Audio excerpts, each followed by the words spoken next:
আজকে কিন্তু যাচ্ছি, চলো আজকেও হবে একটা পর্ব বিশেষ। আজকে কিন্তু একটা বিশেষ জায়গায় কিন্তু মাছ ধরা হবে একদম। আর ওয়েদারও সেই ওয়েদার, ফিশিংও হবে সেই।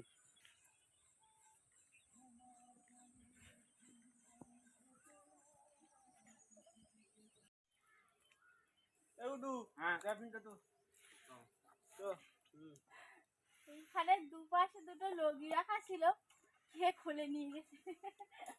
আর যাই হোক, কার বিশেষ প্রয়োজনে লেগেছিল বলে খুলে নিয়ে গেছে। চলো দেখো বাধা আছে, আজকে তো কোনো কষ্টই নেই।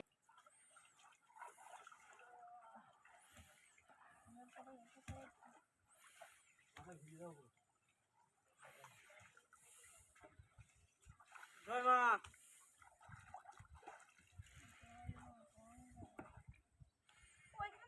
চল আজকে যেখানে মাছ আছে সেই জায়গায় চল। নমস্কার, আমি মৌসুমী সুন্দরবন অ্যান্ড ভিলেজে সবাইকে স্বাগত। তো আশা করছি সবাই ভালো আছে, আমি ভীষণ ভালো আছি। তো আজকে নতুন একটি পর্ব শুরু হতে চলেছে। তো আজকে যাব কোথায় বলো, আজকে কোথায় যাবো?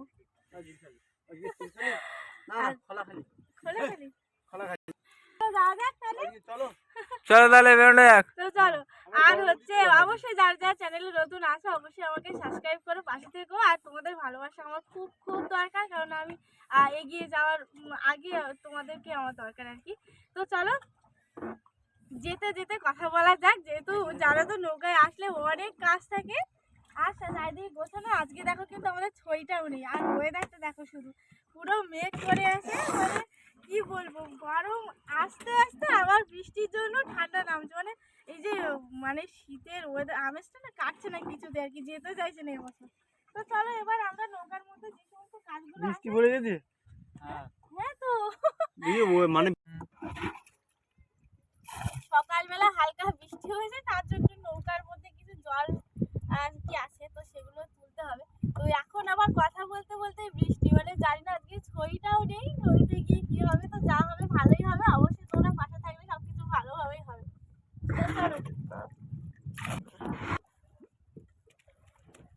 আজকে চারার মধ্যে আছে কি জমরার চারা, কিন্তু আজকে আমাদের একদম তাই তো। তো আজকের মোটামুটি 300-350 মতো বড়শি দেওয়া হবে আর কি। তো চলো আর গেঁথে নেওয়া যাক। কাটতে হবে আগে,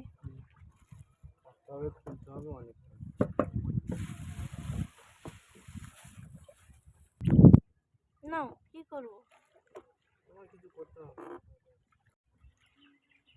তো দেখো একদম সুন্দরবন জঙ্গলের কাছে আমরা আছি। তো আমরা যেখানেই যাই না কেন একদম উপরে বললেই চলে। সেই গাছ তারাও নিচে জানতো উপরে মোড়া। এই দেখো এই গাছটা দেখো, নিচে ডালপালাগুলো কি সুন্দর সতেজ হয়ে আছে, আর উপরে দেখো একদম পুরো শুকনো হয়ে আছে। তো যাই হোক, আমরা বড় নদীতে মানে আমরা যেখানেই যাই না কেন আগে সুন্দরবন জঙ্গলের কাছে আসতেই হবে আর কি, না এলে এখানে না এলে হবেই না। তো যাই হোক, ডেঞ্জার লেখার সামনে আসতেই হবে, আমাদেরকে সতর্ক করে দেয় সবসময়। চলে এসেছি কিন্তু এখান থেকে আর একটু এগোলেই পুরো বড় নদী আর কি। আর হাওয়া তো আজকে উল্টো পাল্টা হচ্ছে, ওয়েদার দেখেই বুঝতে পারছো যে আর কি। হ্যাঁ, অনেকটা মনের সাহস নিয়ে এসেছি, আর তোমাদের জন্য অবশ্যই এসেছি। তো এভাবে সাপোর্ট করলে আমি আশা করছি এগিয়ে যাবো। তো দেখো এক জায়গায় নৌকাটা দাঁড় করিয়ে চারাটা গেঁথে দেওয়া হবে, কমপ্লিট করা হবে আর কি। তো এই দেখো চারার কাজও কিন্তু এদিকে চলছে। আর যে জিনিসটা তোমাদের সাথে শেয়ার করবো বলে আমি দেখালাম, দেখো এই যে আজকে ওয়েদারটা এতটাই মানে ভালো ওয়েদার, একদম মেঘলা ওয়েদার। তো তার জন্য চারিদিকটা কি এরকম ঝাপসা ঝাপসা লাগছে দেখো। আর নদীতে এত এইখানটা ঢেউ হচ্ছে, তো আজকে যেন মনে হচ্ছে একদম শূন্যে ভাসছি এরকম। তো এইখানটায় কিন্তু 2-3টে নৌকা থাকে প্রায় দেখি। আজকে দেখো কেউ নেই, কালকে খবরে বলেছিল যে আজকে ভীষণ ওয়েদার খারাপ হবে, ঝড় বৃষ্টি হবে প্রচণ্ড, সম্ভবত সেই কারণেই আসেনি আর কি সবাই। আর ওই যে দেখো একটা নৌকা দেখতে পেলাম, পালতোলা নৌকা দেখা যাচ্ছে। তো যাই হোক, দেখো যে কথাটা আর কি বিশেষ করে আমার আজকে বলার ছিল আর কি, দেখো এই যে ভাই এই যে এই ভাই, তো ওরা কিন্তু সবাই বাইরে পড়াশুনো করে, তো যখনই বাড়িতে ফেরে আর কি তখনই আমাদেরকে ওরা হেল্প করে। এটা আমার কাছে বিশাল বড় পাওয়া আর কি। আর তোমাদের কাছ থেকে এরকম হেল্প পাই বলে সেটাও আমার ভীষণ ভীষণ বড় পাওয়া। তো যাই হোক, দেখা যাক আজকে কপালে কি আছে। কি রে ভাই, কপালে ফাটা কপাল। দেখেছো কিরকম ভাই, দেখো আমি ওকে ভালো বললাম, ও দেখো ওকে কি বলছে। তো দেখো বন্ধুরা, একটা কথা বিশেষ করে বলার জন্য আমি তোমাদেরকে সামনে আবার আসলাম, অনেকক্ষণ পরে এসেছি। তো মিনিমাম 30 মিনিট ধরে, 30-40 মিনিট ধরে আমরা একদম ওপারে দাঁড়িয়েছিলাম, হচ্ছে তোমার মানে বাঘের জঙ্গলে আর কি, আমি যেটা পরিষ্কার কথায় বলি, বাঘের জঙ্গলে একদম পাড়ের উপরেই দাঁড়িয়েছিলাম। একটা ভীষণ বিপর্যয়ের মুখে পড়েছি, বললাম যে মানে ওয়েদার খুব খারাপ, ঝড় উঠেছিল খুব আর কি। আর আমাদের নৌকা এমন হচ্ছে যে প্রায় ডুবে যায়। তো এখনও আমরা নৌকার উপরেই আছি, তো এখনও সেই বিপর্যয়ের মুখ থেকে কিছুটা এগিয়ে এসছি আর কি। তো এখনও দেখো কি প্রচণ্ড ঢেউ হচ্ছে নদীতে, ভীষণ বড় বিপদ থেকে আজকে বাঁচলাম আর কি। এটা একটা মানে জীবনে একটা ভীষণ বড় অভিজ্ঞতা হলো আজকে, যে ঢেউয়ের মুখে পড়লে যে কি ভয়ানক, মানে বিশাল একটা ভয়ানক পরিস্থিতির উপর থেকে ফিরলাম আর কি। ঠিক ওইখানে ওই জায়গাটার থেকে আসলাম, আর নদীতে মানে কোনো নৌকা নেই বলছিলাম। তো এই সাইডটা, এইখানটা, এই দিকটা দেখতে পাচ্ছ, এইখানটা হচ্ছে তোমার বেশি ঢেউ হচ্ছে, আর একদম পুরো নৌকাটা একদম পুরো পাড়ের গায়ে নিয়ে চলে গেছে। তার জন্য আমরা পুরো পাড়ের উপর দাঁড়িয়ে, নৌকা তো ভীষণ তুলছে, মানে কিভাবে যে ফিরেছি, এমনকি বাড়িতেও ফোন করে জানিয়ে দিয়েছি যে তারা যেন বোট নিয়ে আসে একটা আমাদেরকে নিয়ে যাওয়ার। তো তারপরে দেখলাম একটা ট্যুরের বোট যাচ্ছিল আর কি। তো ট্যুরের বোটটাকে অনেকবার হাত দিয়ে ডাকলাম কিংবা থামানোর চেষ্টা করলাম, যদিও ওরা আমাদের থেকে অনেকটা দূরে ছিল, যে একটুখানি আমরা তাদের থেকে সাহায্য পাই কিনা, কিন্তু আমরাই দেখতে পাইনি কিনা জানি না, তারা আমাদের কাছ মানে দূর থেকে চলে গেল, আমাদের দিকে আসতো না। তো তখন তো ভীষণ আরও চিন্তা কাজ করছে, বাবাকে ফোন করেছিলাম। তো বাবা তারপরে অনেকটা একটু মনে সাহস রেখে বললাম যে না, আমরা এখানেও থাকবো না, আরও ঢেউয়ের থেকে একটুখানি নিজেদের মনে সাহস রেখে আর কি বাইরে বার করলাম আর কি নৌকাটা। তো তারপরে তোমাদেরকে সেই মুহূর্ত সেইগুলো আর তোমাদের কাছে দেখানোর মতো ক্ষমতা ছিল না, সত্যি বলছি, এত খারাপ পরিস্থিতিতে ওখান থেকে বাইরে বেরিয়ে এসেছি। যাই হোক, চলো দেখা যাক। আজকে সামনে আমাদের একদম বাড়ির সামনের দিকে ওই হাওয়াটা একটুখানি কম আছে, ওখানটায় ঢেউটা একটু কম হচ্ছিল আসার সময়। এখান থেকে এসে থেকে ঢেউ কিন্তু অতটা কিছু মনে করিনি, এত প্রচণ্ড ঢেউ হচ্ছে, পরপর হাওয়াও উঠেছে, পুরো মেঘ করে আছে। তো চলো দেখি ও পাশে গিয়ে বসে দিতে পারি কিনা, তারপর দেখা হচ্ছে। খেলা শুরু করে দাও।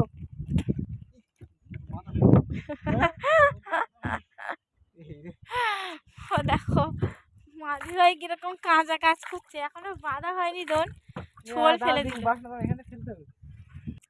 দেখো পিছন দিকের ওয়েদারটা দেখো, মানে সেখান থেকে ফিরে এসছে, এখন আমাদের এই যে দেখতে পাচ্ছ পাশে এই ঘাটে আর কি। তো অনেকগুলো বোট টোট আছে, তো এই ঘাটের থেকে মানে এটা আমাদের বাড়ি থেকে একটু দূরে, তো এই ঘাটের থেকে আমাদের বাড়ির দিকেই যাবো আর কি। তো দেখো শুধু, বাবা পারবে তো, নামিয়ে দেবো। মানে কদিন ফেলেছি তো এই জন্য একটু কনফিডেন্সটা বেড়ে গেছে আর কি।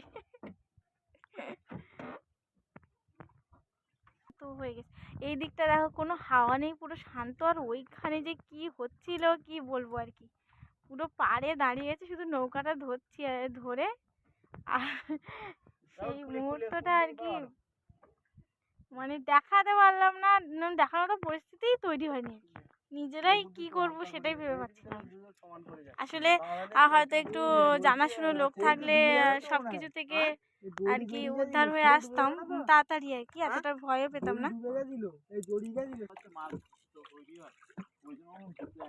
যদি ভাগ্যে থাকে তাহলে এখানেও হবে, মেন ব্যাপার হচ্ছে এটাই, যদি মাছ ভাগ্যে থাকে। আরে ওই সব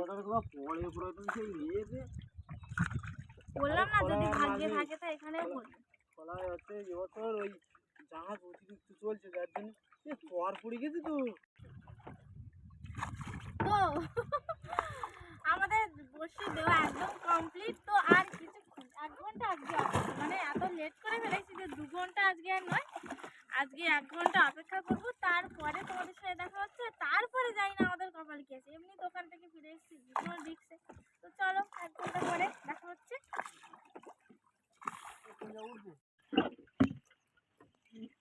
কি সুন্দর লাগছে। তো দেখো যেহেতু নদীর আমাদের একদম বাড়ির ঘাটে এসে বসি দেওয়া শেষ করেছিলাম, সেহেতু বলেছিলাম তোমাদেরকে 1 ঘন্টা পরে দেখা হচ্ছে। তো সত্যি 1 ঘন্টা পরে। তো কি হয়েছে বলতো ব্যাপারটা, আসলে 1 ঘন্টা দেরি করবো বলে বাড়ির তো কাছেই, তো তার জন্য স্নান খাওয়া দাওয়া সেরেই এসছি আবার দুপুরে নাকি। তো এখন এবার শুরু করছি বড়শি তোলা আর কি। তো দেখি চারিদিকে পরিবেশটা কত শান্ত, আর আমরা কি বিপদে পড়েছিলাম। যেন বাঁশ বেঁচে ফিরবো কিনা ঠিক ছিল না, এমন একটা মনে আশঙ্কা চলে এসেছিল। সত্যি তাই। যে দেখো বড়শি কিন্তু অনেকটাই তোলা হয়ে গেল, কিন্তু এখনো মাছের দেখা নেই। পড়িস মা, পড়িস। দেখি এই তো একটা মাছ তো দেখাই যাচ্ছে তো। আজকের হতাশা পর্বে একটা মাছ অবশেষে আর কি দেখা গেল। যা কিছুতে বেঁধেছে মনে হচ্ছে। বেঁধেছে না? এই যে দেখো কিছুতে একটা বেঁধেছে মনে হচ্ছে, বুঝলে? একটা মাছ আগে না না বল। তো দেখো বন্ধুরা, মানে এমনি একটু ভীষণ আনন্দে আছি আর কি। তবুও প্রথমত দুঃখের কথাটা বলি, একটা ভিডিও 2 দিন ধরে করছি তোমাদেরকে, শুধু তোমাদেরকে দেবো বলে। তো কালকে তো ঝড়ের কবল থেকে ফিরলাম, এখানে এসে বাড়ির সামনে এসে দোন দিলাম। তো বাড়ির সামনে থেকে দোন দিয়ে আবার একজনের কাছিতে দোন বসি বেঁধে গেছে, আবার সেখান থেকে কেটে দিলাম, আবার সন্ধ্যা হয়ে গেছে, বাড়ি চলে গেলাম। মানে কি বলবো আর কি, এত খাটাখাটি করছে শুধুমাত্র, কিন্তু এখন এত কষ্টের পরও হাসছি আর আনন্দ করছি একটাই শুধুমাত্র কারণে, যেটার কারণ হচ্ছে কি মানে আজকে এসছি, একটু আগে এসছি দোন তুলতে। তো দেখো অনেক প্রায় সব তোলা হয়ে গেছে, একদম শেষের মুখে এসছি, মানে ভিডিও দেওয়ার মতো পরিস্থিতিতেই নেই আজকে আমরা আর কি। মন খারাপ, কাছিটাও হারিয়ে গেছে, ওখানে রেখে এসেছিলাম সেই ওপারে আর কি, সেখানে কাছিটা হারিয়ে গেছে। তো শুধুমাত্র আনন্দের কথা, যেটা আমি নিজে ধরে রাখতে পারছি না তোমাদেরকে বলবো বলেই আর কি। তো দেখো মানে আমার দেখানোর মতো সত্যি একটা জিনিস হয়তো আসছে, মানে আমি ভীষণ ভীষণ আনন্দ। কিন্তু ধরো ধরো জোর করে ধরে ধরে ধরে এই চালাই। তো মাছটা না হয়তো রাত্রেবেলা বেঁধেছিল, ছেড়ে রেখে মারা চলে গেছে। গেছিলাম। তো মাছটা সারা রাত বেঁধে থাকার কারণে কিন্তু মরে গেছে, ঠিক আছে। তো যার জন্য এটা যখন লাস্টে আসছে, মানে পুরো আশা হতো একটা ভিডিওতে তোমাদেরকে যে এইরকম একটা জিনিস দেখাতে পারবো, আমি নিজেও কল্পনা করিনি যে সত্যি এত আর ধরো এরকম ভাবে একটা থাম্বনেল। হ্যাঁ, তো দেখো এই মাছটা আমি তোমাদেরকে দেখাতে পারছি না, মানে কিভাবে ধরলে দেখা যাবে সেটাই বুঝতে পারছি না। তো মাছটা সত্যি মরে গেছে। তো মানে আমি ভীষণ খুশি, মানে এই আমার মানে প্রথম একটা ভিডিওতে যে এত বড় মাছ তোমাদেরকে দেখাতে পারছি, আমি নিজেও তো খুশি। মানে এই মাছটা পেয়ে চুমু খাওয়ার কথা, মানে কি বলবো আর কি। তা শুধু দেখো আমার সত্যি দুঃখজনক একটা ব্যাপার যে মাছটা আমি তোমাদেরকে জ্যান্ত দেখাতে পারলাম না। আমি যে তোমাদেরকে দেখাতে পারবো সেই পরিস্থিতি আমার ছিল না, মানে বলছি না পুরো তোলা হয়ে গেছে আর ও আসছে, এরকম একটা ব্যাপার। তো চলো কেমন লাগলো আজকের ভিডিওটা অবশ্যই কিন্তু জানাবে কমেন্ট করে।